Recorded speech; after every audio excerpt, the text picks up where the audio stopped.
Kung sa akala niyo po ay si Atty. Lenny, sina Chris Aquino at marami pang iba ang binanatan, ang winalang hiya netong si ito na maalam po na isang diehard na attorney, take note, attorney.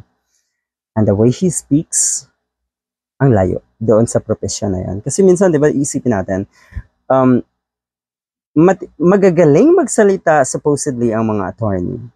Magagalang, mahinahon, at makikitaan mo talaga ng dunong sa bawat salita, sa bawat linya na lumalabas sa kanilang bibig. Pero yung mga katulad na itong attorney po na ito, naku po, kasalungat talaga. So, ulitin natin saan kaya humuhugot ng lakas yung mga katulad na ito?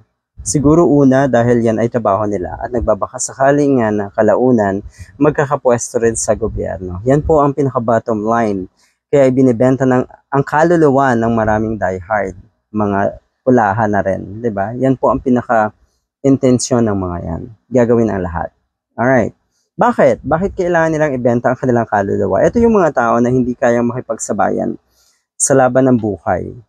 Yung kanilang abilidad ay kulang na kulang para umangat sa kanilang larangan. Alright.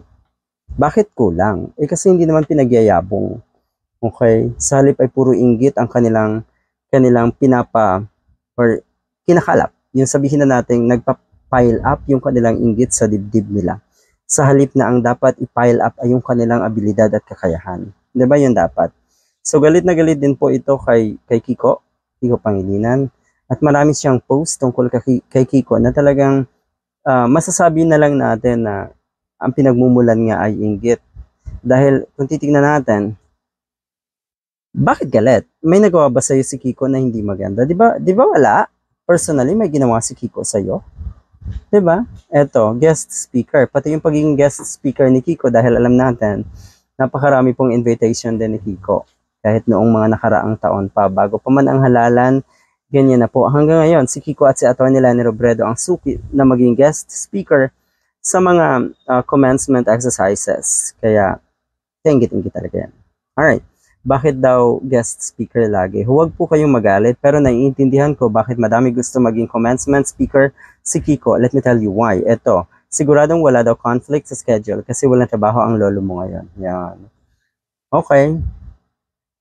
Naalala ko yung mga iba pang world leaders, sa dami rin ng trabaho, pero di ba laging visible sa mga, as a speaker, a guest speaker sa mga kung ano mang pagtitipon yan, diba? Kahit po syempre sa mga school graduation. At syempre alam natin si Atty. Lenny Robredo po napaka-hectic ng kanyang schedule, pero patuloy pa rin yung mga ganitong invitation. At si Kiko, talagang si Kiko pa po ang sinabihan niyo na walang trabaho. Kayo po, yung trabaho niyo po ang dapat niyong tignang mabuti dahil napakasagwa na trabaho na siraan ng ibang tao. Diba? At i-promote at gawa ng kung ano-anong propaganda ang iniidolo. Diba napaka-sleazy, napakababang uri ng trabaho. Tapos sasabihin niyo, walang trabaho ang isang Kiko Pangilinan. Alright. Parang katulad sa atin, sabi nung ilang nagko-komento dito, magtrabaho daw ako para kumita, hindi daw yung ganito ang gawin ko lagi. Pakialam niyo sa ginagawa kong ito. At siguro kung isa-isahin ko kung ano yung ginagawa ko sa buhay, nako po, matutulala kayo.